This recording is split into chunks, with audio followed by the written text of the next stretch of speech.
बिस्मिल्लाहिर्रहमानिर्रहीम। अस्सलामु अलैकुम dear students, your biology instructor professor doctor Ehsan मजीद।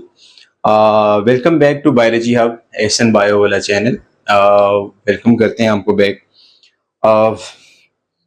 आज कैंडिडेट्स का ये हमारा लास्ट एंजाइम का लास्ट मेरे ख्याल ये है। इसके बाद इंशाल्लाह हम टेस्ट डिस्कशन एक होगी वो करेंगे, और इसके बाद सिलेबस जो चेंज हो चुका है एमडी कैट के बच्चों के लिए अच्छी बात भी है, नो डाउट कि इसमें कुछ ना कुछ चेंज होना चाहिए भी था, लेकिन with the passage of time जो चेंज आया है वो बड़ी लेट आया है, क्योंकि एमबीबीएस में पढ़ना जिस चीज़ों से मुंसलिक उसने पढ़ना है वो चीज़ें शामिल होनी चाहिए थी और वही शामिल हो गई हैं।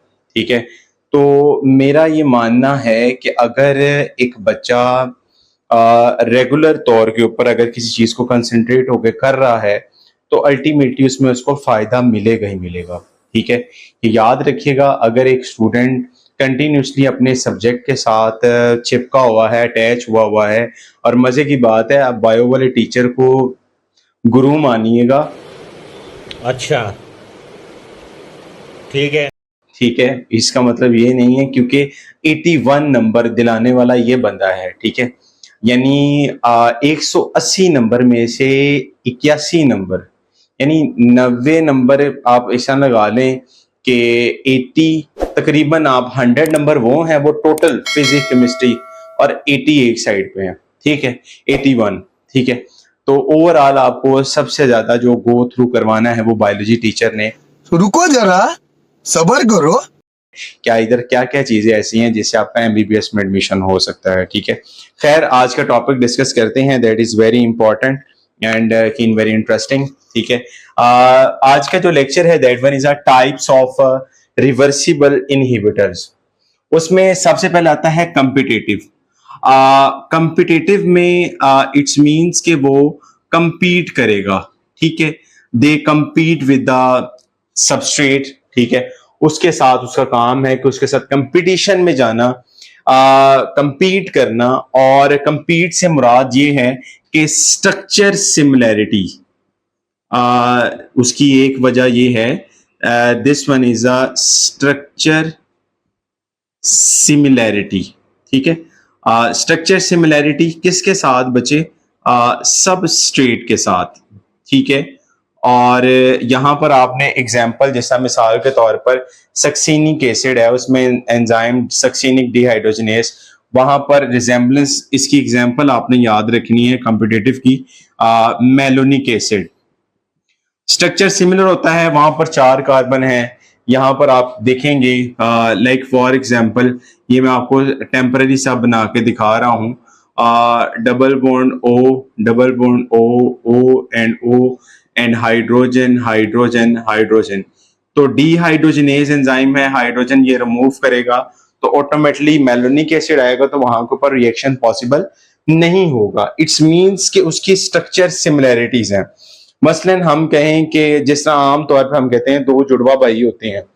ठीक है, एक ही जगह दूसरा पेपर देने चला जाता है, तो ऑब्वियसली बात है उसमें अल्टीमेटली क्या होगा कि वो जो अटेम्प्ट जो एक कर सकता है वो पहले वाला जो होगा वो सेकंड टाइम नहीं अटेम्प्ट दे सकता, सेकंड वाला है वो पहले की टाइम नहीं दे सकता, क्योंकि जो उसके दिमाग में है वो उसके अलग है, उसकी एक अलग साइकी है, उसकी एक मेंटालिटी अलग है।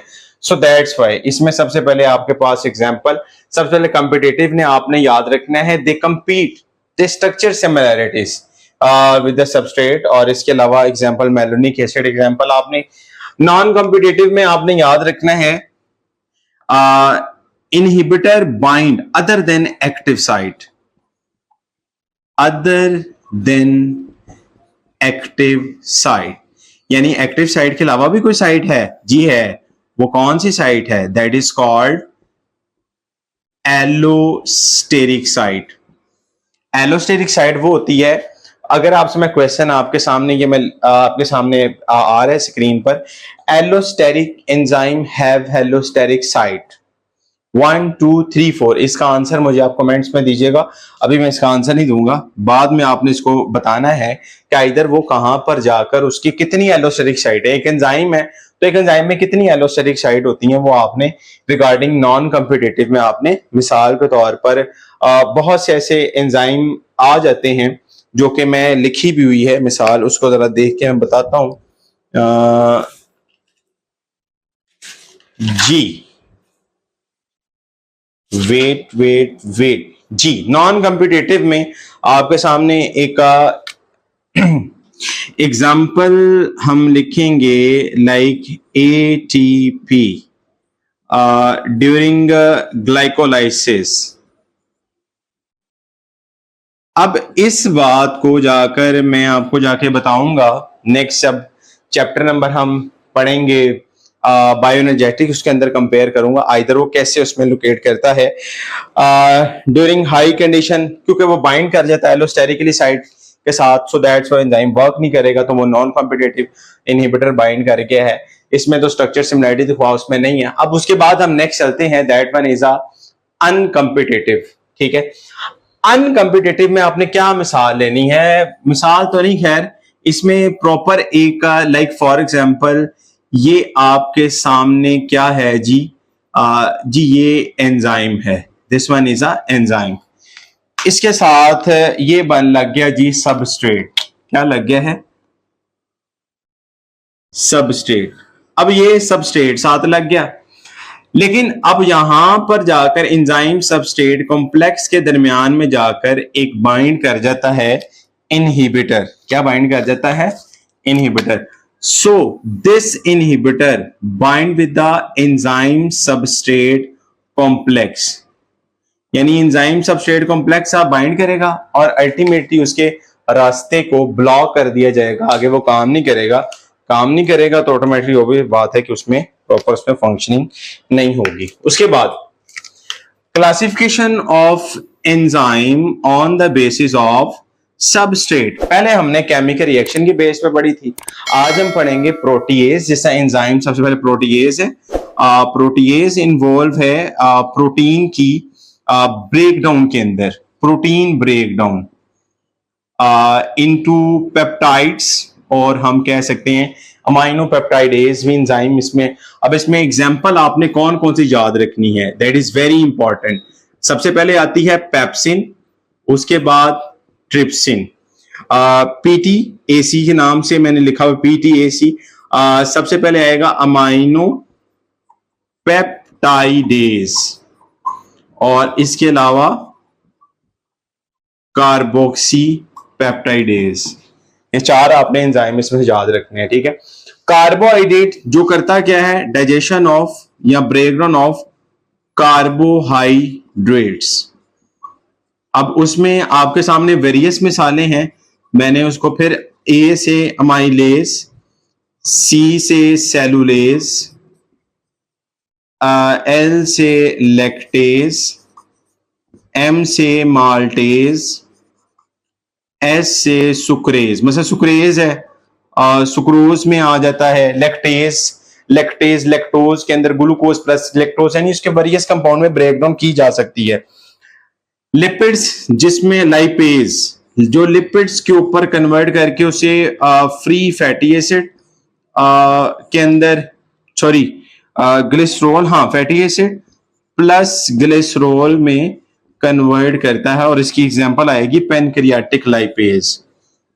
ये जितनी मैं एग्जांपल बता रहा हूं ये आपने राइट डाउन कर लेनी है, उनको याद कर लेना कहां कहां से जो मैं करवा रहा हूं। तो ये वेरियस एग्जांपल आपने रिगार्डिंग एमडी कैट में एमसीक्यूज में बहुत इंपॉर्टेंट है। उसके बाद है nucleases. Nucleases involve in breakdown of nucleic acid into nucleotides. अब न्यूक्लियोटाइड्स के अंदर हम क्या कह सकते हैं, एग्जाम्पल डीएनएज, आरएनएज। ठीक है, यहां एग्जाम्पल तक आपने इंक्लूड रखना है, यहां पर आपका एंजाइम का चैप्टर खत्म हुआ जाता है। इन्ना लिल्लाहि व इन्ना इलैहि राजिऊन चैप्टर का जो मैंने ऑलमोस्ट आपके सामने प्रेजेंट कर दिया है, that is complete introductory lecture about the types of reversible inhibitor. मैंने एक एक चीज को एक्सप्लेन किया है, आपने एक एक चीज को याद करना है। इसके अलावा जो एंजाइम वाले टॉपिक से रिलेटेड कोई भी क्वेश्चन हो आप कमेंट्स के अंदर, आप मेरे व्हाट्सएप के ऊपर, आप मेरे इंस्टा के ऊपर, नाम एक ही है SN बायो वाला, आप वहां पर जाके कर सकते हैं, ठीक है। नंबर ये स्क्रीन पर नीचे आपके सामने चल रहा है, दैट वन इज +923249818330। इंशाल्लाह मिलते हैं नेक्स्ट लेक्चर में। मुझे इजाजत, आपका होस्ट डॉक्टर एहसन मजीद। अल्लाह हाफिज।